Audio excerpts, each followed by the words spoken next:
Welcome to Village in Motion this Friday, September the 6th. I'm Clint, Lambert, and it's my pleasure to have the two wine gurus that we have here on campus with me this morning here in the studio. And we're going to be talking about wine and other spirits. And Jason Healey, who is our director, assistant director, yeah. Not director yet, but assistant director of dining services is with us, and Jim Coulter, who is our enophile as a resident, is with us as well. And I'm assistant director of my apartment. And that's about the truth, right? Yeah. Jason, off the camera, we've talked about the fact that there's a lot of things going on with wine and other spirits here on campus.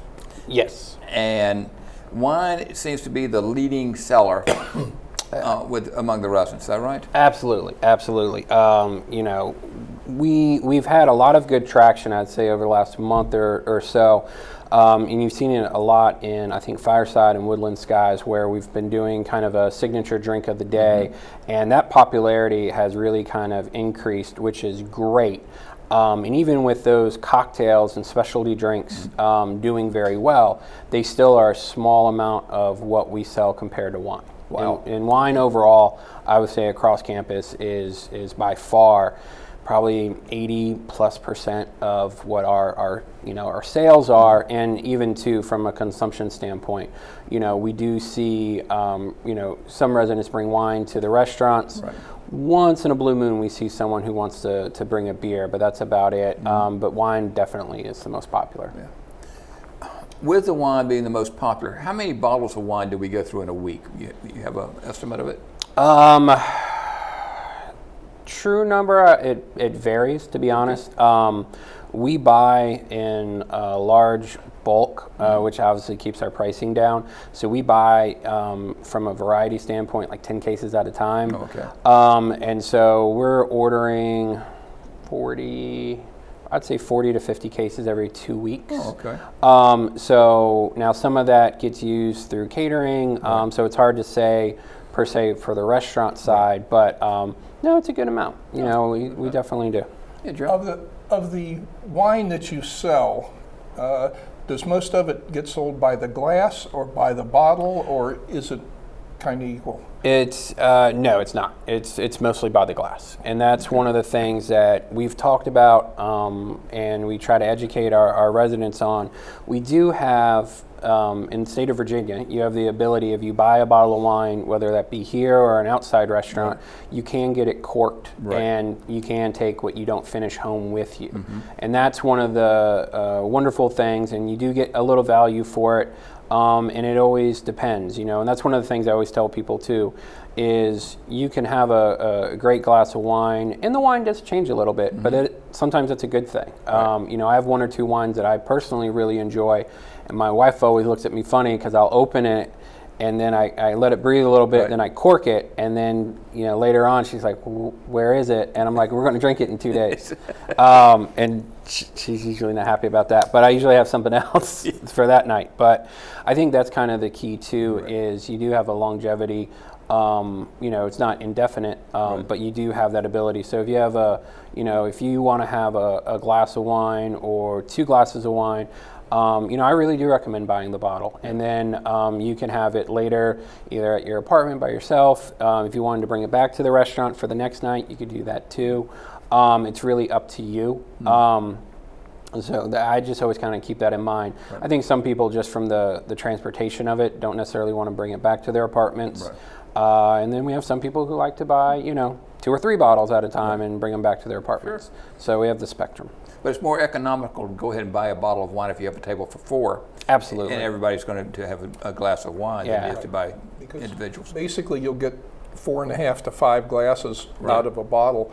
So if you're going to have 2 glasses of wine, as Jason says, it's more economical. You right. Buy the bottle, drink half of it, take it home, bring it back the next night or the second night after right. that, right. And finish it off then.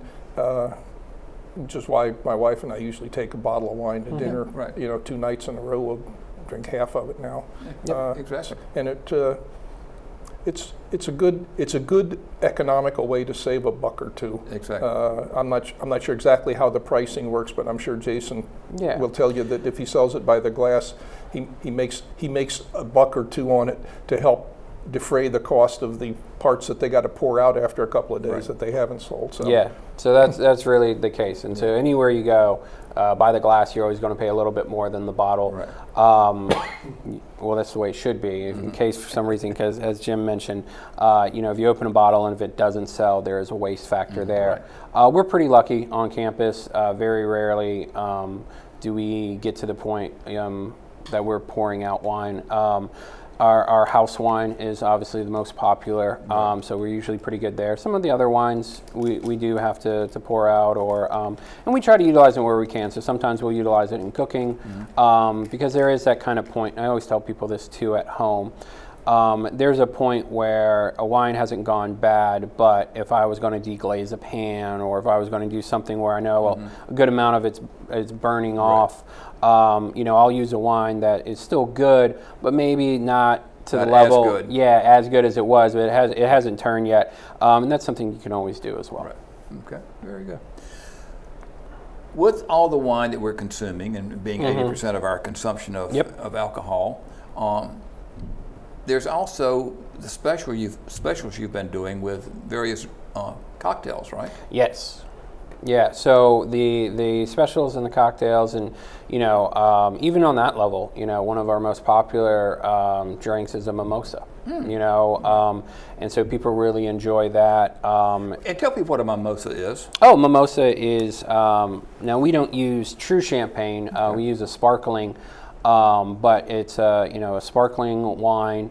That you add, a classic is orange juice, but we do pineapple juice, and we'll do different juices as well, just to add a little bit of variety if people want, which has gone over really well. It's a nice drink.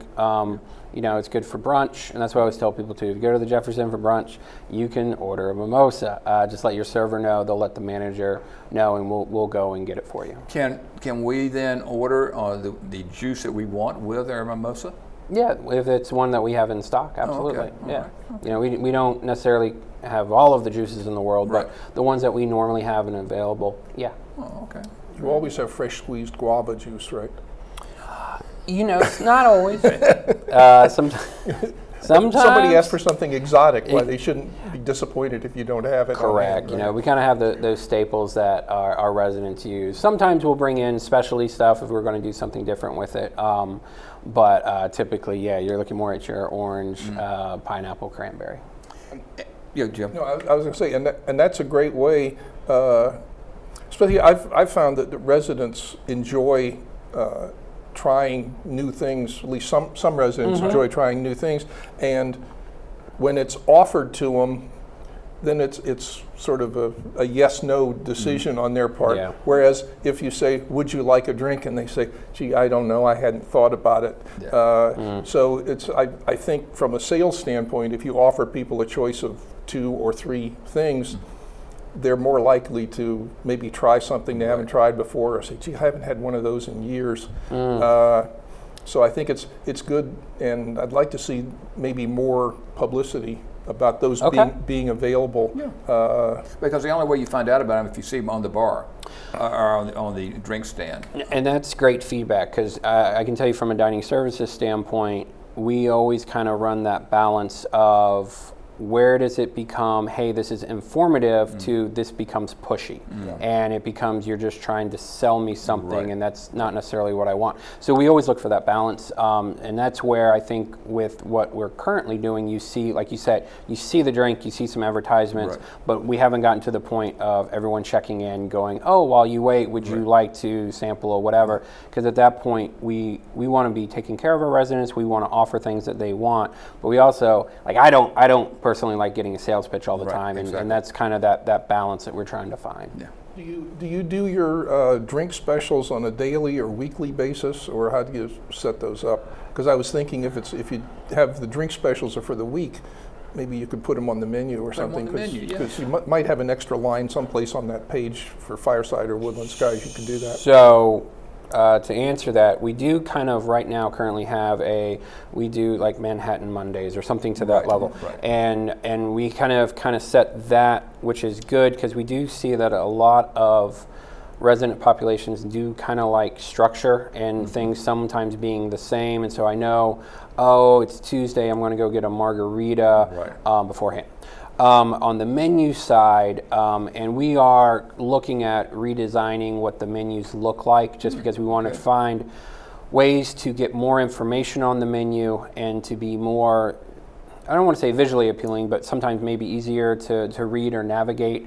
And so we can take a look at that. But one of the balances and challenges that we do have is we do like the smaller size menus, because when we had larger menus, we had a lot of complaints from certain residents that it was too big, it was too heavy, it takes up a lot of space. Space especially. Yes. So that's an issue. So going to the smaller one, we also have that balance of font size, because we don't want to get too small. And so it's a constant thing that we go through of how do we take care of the needs of this population, and how do we take care of the needs of this population? And sometimes I think that we end up in signage overload, but we do. Well, and it becomes kind of a wash, right? Sure. If you see 8 signs at a host stand, do you pay attention to any of them, and things of that nature? So I think that's always something we're balancing. And one of the things I know the GMs are really working hard is how do we get more information verbally told to you, either by the host or the server. We're coming up on somewhat of our tail end of that kind of summer transfer over of new staff. So at that point, we always want to make sure they get your order correct, and that you're getting your water, your bread, or whatever it needs, the fundamental basics. But now, it's kind of that next step of our training development of how do we make those connections and relationships, and then how do we also become informative. Because hopefully at this point, the new employees have been working here long enough that they start to become comfortable. Yeah.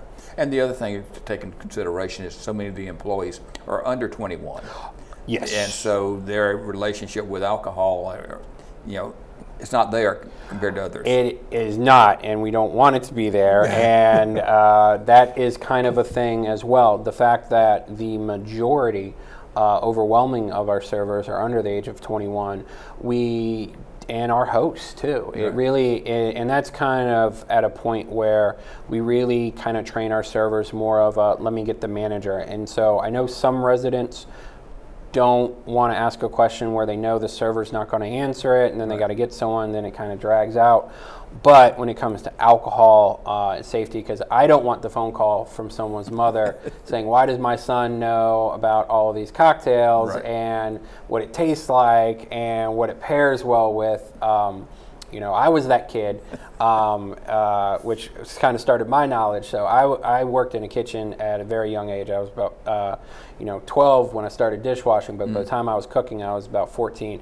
And they had a policy when you went on break, because I obviously at 14 I did not smoke, and I didn't think it was fair that everyone else got these extra 10, 15-minute breaks and I didn't.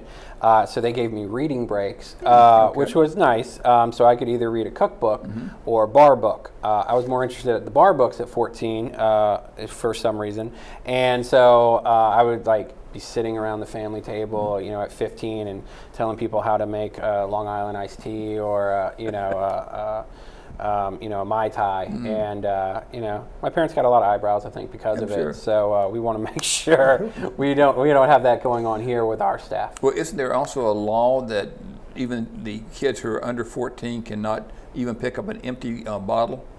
Well, we don't have anyone under 14. Or under 16, so if it's an empty glass, empty bottle completely, you can bust and throw away. At that point, it's just any kind of glass or any kind of empty bottle. But you can't bring something to the table. You have to be 18 or older, even to not deliver it. Yeah, to deliver, and you have to be 21 to pour. So that's kind of where we, really do kind of keep it separate. And to be honest, even though we kind of talked earlier about how much as a campus in the spectrum of how large we are from a resident base, alcohol sales is actually very little percentage-wise in the amount of time. And, we're not happy or sad with that. That's kind of this is something. This is something that we provide, and we want to make sure that we're providing what our residents want. But it's an extra, so it's not necessarily the major focus. Our major focus is kind of what is involved in your meal of the day, and your experience with that. And so this is one of those add-ons that we like to provide, But because of our service model and stuff like that, we don't go too aggressive with it. Okay. But that must be a real chore on some of the managers if they're the ones that are delivering the wine to the table, because I know when the dining room first opens, especially, you get 75 or 80 people come in, and there may be 4 or 5 tables want to order wine, hopefully. And if you only got 1 or 2 people that can deliver the service, then you got a delay, and then I get mad. Because I want mine right away. Correct, and that's actually a very big challenge. And some of our dining rooms, it's a little bit easier, just because, you know, like Woodland Skies is probably a little bit easier because we do have full-time servers who are over the age of 21. So we have more people here, and service probably here is a little bit faster. If you go to the Jefferson, they're all students, and so it really is on that management team. So it does take longer there. That's where we found with the Jefferson, a lot of people would go have a drink at the bistro and then go have dinner. Or they'll bring their drink from the bistro into the dining room. Which I understand. I would probably do the same thing. Sure. Fireside is always kind of a mix, and that's where, you know, we really do tell people that is a balance and a challenge I think some of our managers have between checking on tables if there's an issue, dealing with it, and then also you know, grabbing drinks. I mean, just a couple nights ago I was talking with Corey, and next thing I know I'm delivering 2 Chardonnays, and that just because it was, you know, 5 or 6 orders that all came in at the same time. Nobody else can deliver. And no one else can deliver, Speaking of that, speaking of Fireside, there's going to be a bar in Fireside? There is going to be a bar eventually, and so kind of how the order of things go is the new cafe will open, and current Fireside will be open while that's open. Cork and Fork will then open. When Cork and Fork opens, Fireside will go down for renovation. So we will have 2 restaurants in Town Center during that renovation period. Both the cafe and Cork and Fork. Correct. Those would be open at the same time. Fireside will be getting a new private dining room. Redesign will be in different location of space, and then it is getting a bar area as well. And the new dining room, since we mentioned it, it's going to be in the back. Well, I'll let you describe where it's going to be. To the best knowledge, it's kind of, if you're at the host stand of Fireside, it's going to be kind of where that cards room was and music room. We'll be in that kind of area and space. And so, you know, we're looking forward to that. And then with the bar area, that's also, and we hear that a lot from a portion of our residents of, we wish there was something open later. And when that bar area opens, we will be keeping that open later than the rest of our dining room, since the staff that works it has to be over age. Have to be over 21. But one of the things I was thinking, last weekend, my wife and I had lunch with our niece and her husband from the Philippines. And they came down on the train from New York after delivering their son to college, and we went to Healey in Crystal City.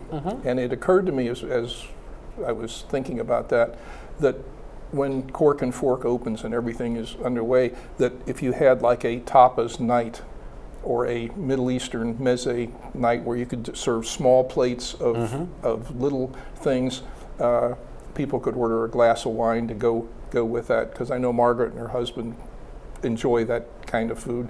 And, you know, maybe next time they come to pick the kid up at the end of the school year, we could have them, you know, well, but hopefully by the time he graduates in 4 years, maybe have him here for tapas or Middle Eastern meze or something like that. Because I think there's a lot of residents here who have traveled extensively in the government and the military and so forth, who would probably enjoy, you know, one night a week, maybe stopping in there for 3 or 4 croquettes or shrimp and garlic or something like that, with a glass of sherry or a bottle of cava, something like that. So I was thinking, I mentioned that when you were talking about that, it reminded me. I think one of the things that is going to be you know, interesting for us is Cork and Fork is a new restaurant, and you know, it's kind of a new concept for us on campus. But it's also happening at the same time that Fireside's shutting down, and so we do have a population who. And that's where I think we're going to have somewhat of a hybrid We're going to have some very classic, let's say, fireside entrees and availability out of Cork and Fork, which when fireside's up and running, we probably wouldn't have. But we want to make sure that we're taking care of those residents. And then I think the other kind of half of the menu is where we get to be a little bit more creative and do things a little bit differently. Because you're still going to need Aunt Millie's meatloaf for when fireside is closed. Yes. So we kind of have that. And so we want to make sure that we're taking care of our resident population, especially during the construction time. And so I think we're going to have kind of that core, which you will be able to get those things. And so for some people who really do not like change, hopefully the biggest change is you're taking a right instead of a left.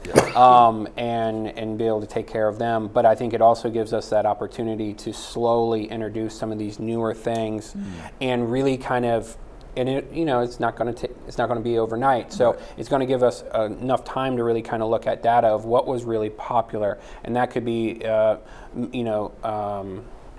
Mediterranean was extremely popular, but when we did, South African, it just wasn't as popular.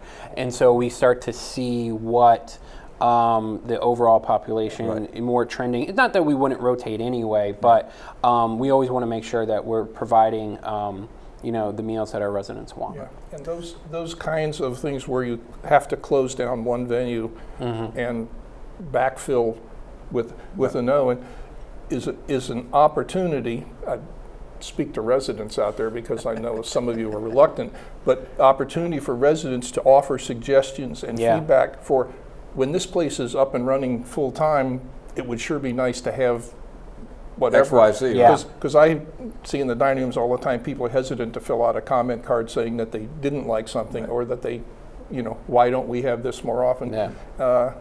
If they weren't asked to sign their name, they'd probably and the same thing would offer more feedback. Same thing would apply with alcohol, with wine or with cocktails, whatever. If there's something people want, they should say something. Right, exactly. And I think that's sometimes, and I hear it all the time of, oh, your menus are written for you, or you have this, you have that. We really have a massive amount of freedom on campus, and I think one of the challenges that we have in dining services is we have a certain percentage of our population who is very vocal and lets us know what they want.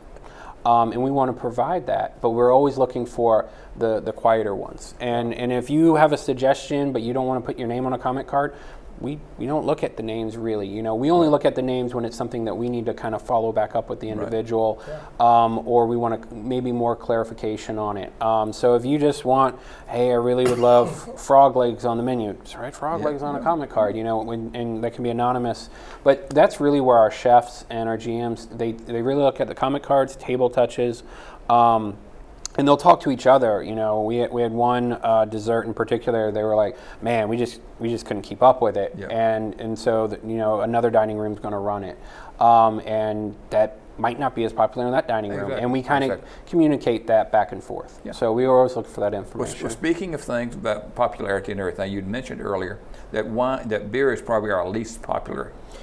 Yeah, we probably sell the least amount of beer, and one of those is, and we were talking earlier, one, and I'm going to give a pitch for it because it's really good and I do like it a lot, is we are coming into fall and Oktoberfest is coming up. And so we actually see a little spike in fall with beer sales. And so I know in the next couple of weeks we're going to be getting Old Bust Head, which is a brewery. Old Bust Head. Old Bust Head, and it has like a big ram as their logo. It's out of Warrington, and they have an amazing Oktoberfest that I know I really enjoy. I believe we had it actually last year, and it sold very well. So we'll be bringing that back. So stop by the bistro when that comes in and try a pint. It's awesome. I really do like it.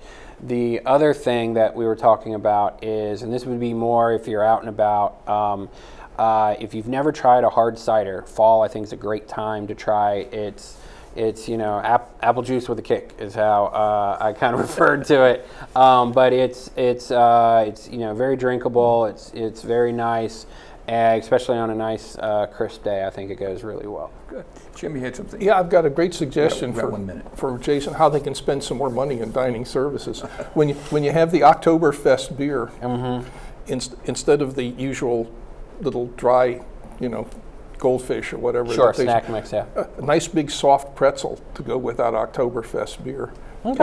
Or you could just put out the cheap hard pretzels that you buy by the bag. But I was thinking one of those nice big Annie or whatever, big soft pretzels to go with my Oktoberfest beer. We could look at doing something like that. Jim's always Special. planning ahead for the food. Yeah, I understand. I Don't understand. forget to put some nice Dijon mustard out there I can spread on it. That's actually one of the few times my wife drinks beer is because she has this great homemade pretzel recipe, and so she'll make it.